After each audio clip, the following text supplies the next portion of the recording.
You might worry about a veteran faking a bad back, maybe to get an extra check. But the billion-dollar threat to your tax dollars, well, that's coming from high-ranking bureaucrats selling government trust on an industrial scale. That is the stark and, frankly, appalling contrast we are diving into today. It's unbelievable. We're unpacking sources that expose not just waste or, incompetence, but genuine systemic rot right at the core of federal agencies. Specifically, the Department of Veterans Affairs today. Exactly. We're looking at two completely different scales of fraud, and one is just dwarfed by the other. Our mission in this deep dive is to show you the mechanics of both. And to really understand the massive amount of money we're talking about, let's just focus on one single program: disability exams. A perfect place to start. In fiscal year 2024 alone, the VA spent over $5 billion to conduct more than 3 million of these exams. And that $5 billion bucket is key because the VA decided to outsource 93% of those exams. 93%. To private contractors. That is a gigantic amount of money flowing out of the government and into private hands. And the oversight is, well, it's shockingly core. Wait, stop right there. You mentioned oversight. Before we even get to the organized crime, just the basic failure. Exactly. Our sources show a snapshot of inefficiency that just opens the door to everything else. One oversight body, the Medical Disability Examination Office, or MDEO. MDEO, right. They were reported to have overpaid these contractors by almost $2.3 million. In how long? In just one quarter. $2.3 million in overpayments because of calculation errors? Yes. And the Government Accountability Office, the GAO, had to step in and recommend that the VA simply create written procedures for checking their own math. You're kidding. Think about that. If the federal body responsible for managing $5 billion in contracts can't track $2.3 million, what does that tell us about their readiness to catch schemes that are 10,000 times larger? That failure of basic financial control is precisely the problem, and it raises the core question of our deep dive. Right. Who is truly exploiting the system? Is it the veteran exaggerating symptoms for an extra benefit, or is it the administrative elite who use this lack of control to steal taxpayer funds on an industrial scale? Well, when the public thinks about VA fraud, the focus is almost always on the small-time individual scams. Oh, absolutely. The public perception is shaped by these high-profile, easily digestible cases that make the news. We all remember those stories. The veteran claiming blindness who was filmed snorkeling, or the person who said they were wheelchair-bound since 2004 and then got recorded walking around. They make great headlines. Because the betrayal is so visual and personal. And if you look at how individual fraud is caught, it just confirms the small, almost accidental nature of the detection. The primary triggers, according to the Office of Inspector General, it's rarely internal audits. So what is it? It's public tips, usually from spurned ex-spouses, former friends, or maybe a jealous neighbor filming them lifting weights. Or it's caught because of just brazen incompatibility, like posting vacation photos on social media that directly contradict a medical claim. So the VA's fraud detection is basically functioning like a neighborhood watch tripped by personal disputes. Exactly. It's not a dedicated, systematic internal audit designed to catch sophisticated crime. Which brings us to the numbers. Precisely. Oh. And that's where the statistics become essential. The media reports on all this confirmed individual fraud totaling, quote, tens of millions of dollars uncovered since 2017. And that sounds like a lot, doesn't it? It does, in a vacuum. But let's put it into context for you. When you compare those tens of millions discovered over several years to the VA's total annual benefits outlay, which is $193 billion. Wow. The picture changes entirely. The proven individual fraud that gets all the media attention is less than 0.005% of the total yearly benefits. It's a rounding error. It's statistically negligible. It is. And here's where the narrative has to shift.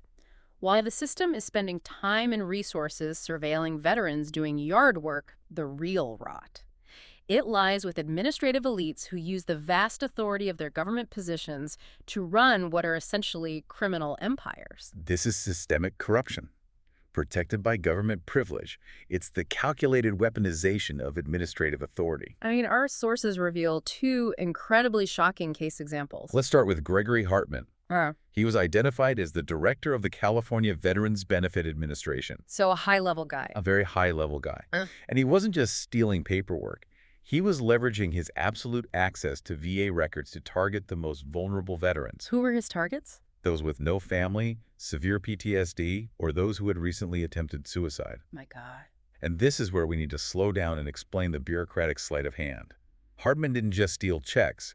He used his administrative privilege to falsify their official status. What does that mean, falsify official status? He would go into the system and declare the veteran incompetent or deceased or relocated to a private care facility his network controlled. So if a veteran is declared incompetent, their benefits can't be sent directly to them. That's it. The VA system is automatically triggered to appoint a fiduciary, or in this case, divert the funds into a trust account. A trust account controlled by the conspirators. Exactly. Hartman's network became the appointed fiduciary. And because the official status was changed in the federal database, the massive centralized computer system just saw compliance. It didn't see theft. And the scale of this betrayal is wider than just the VA. We see a parallel scheme run by a Robert Lansing. Right, a director at the Consumer Product Safety Commission. She wasn't stealing money directly from veterans, but he was monetizing the very concept of public trust. He sold fraudulent FDA and USDA safety certifications for $86,000 each. $86,000. Think about what that means. He effectively turned a federal safety seal, that symbol of government assurance that something is safe, into what sources called a rubber stamp for poison. This allowed contaminated food, substandard medical devices, and even narcotics. We're talking large shipments of fentanyl. Unbelievable. To bypass mandatory inspection and just flood the U.S. market. So in Lansing's scheme, he wasn't sneaking a lie past the gate, he was the gatekeeper. He was taking bribes to deactivate the whole system. And in Hartman's case, he didn't sneak around the rules. He leveraged his position to change the rules for his victims in the database. And the investigation into Hartman's network, what stands out is just the sheer calculated cruelty of it. They didn't just stop at stealing checks. No. We have to emphasize the most egregious abuse revealed by the investigations. Yeah. Human trafficking. Human trafficking. The sources show that Hartman's network viewed these veterans not just as targets for theft, but as human capital. After declaring them incompetent, the network physically trafficked those veterans to overseas labor sites, stripping them of their passports, their benefits, and their autonomy. This wasn't just mismanagement. This was calculated, industrial-scale financial theft secured through human bondage. Yes. So when you've stolen amounts reaching the billions, money that can't just be moved in duffel bags, you need a way to make it disappear. And that brings us to the architecture of anonymity. The shell game. How did these administrative criminal empires launder these massive amounts of taxpayer dollars? Shell companies. That's the critical link that connects bureaucratic access to global finance.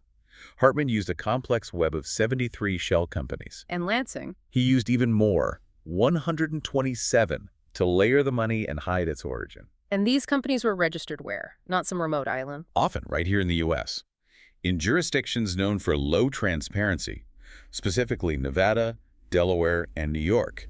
This highlights a staggering domestic vulnerability that's been identified by FinCEN. The Financial Crimes Enforcement Network. Right. Their reporting shows that limited liability companies, or LLCs, in states without ownership disclosure requirements are incredibly attractive for illicit activity. Because of the anonymity. Precisely. They are the perfect vehicle to convert stolen federal funds into seemingly legitimate international investment. Let's break down that transparency gap.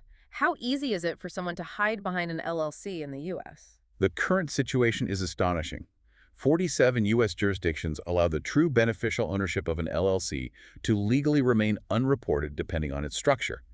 But worse. There's worse. 14 states impose no requirement whatsoever to report the identities of either the members or the managers. Which states are we talking about? Delaware, New York, Michigan, and others are named among them. So a federal administrator, or anyone, can set up a company in Delaware, steal millions from the VA, and have those funds move through an entity whose actual owner is completely anonymous to law enforcement. Unless they get a warrant, yes. Yeah. It creates a safe harbor for global criminal finance right here at home.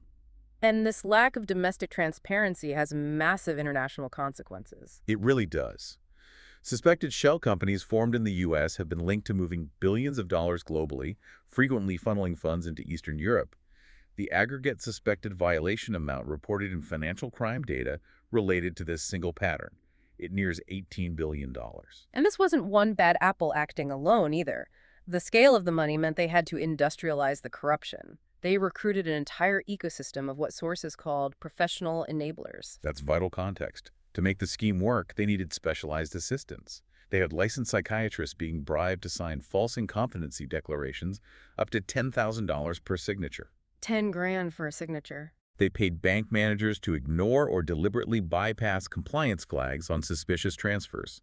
They even paid customs brokers to fast-track shipping containers full of contraband enabled by Lansing's fraudulent safety seals. So high-ranking federal bureaucrats didn't just steal.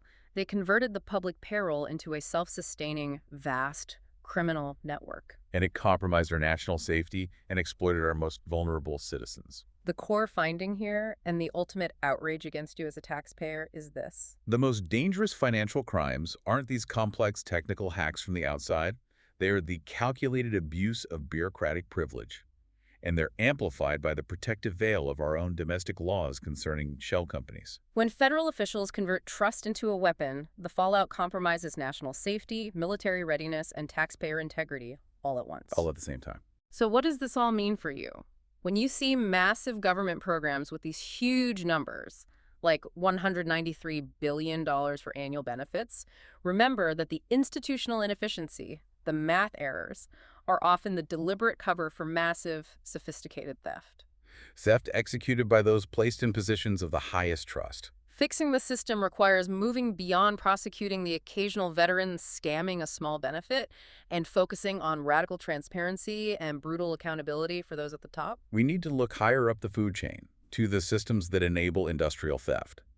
I mean, if high-ranking federal administrators can turn taxpayer benefits into billions through layered, anonymous domestic shell companies, should we tolerate laws that protect the beneficial ownership anonymity for any domestic LLC? Or is government opacity simply too dangerous a cost for a free society? It's a question that demands immediate attention.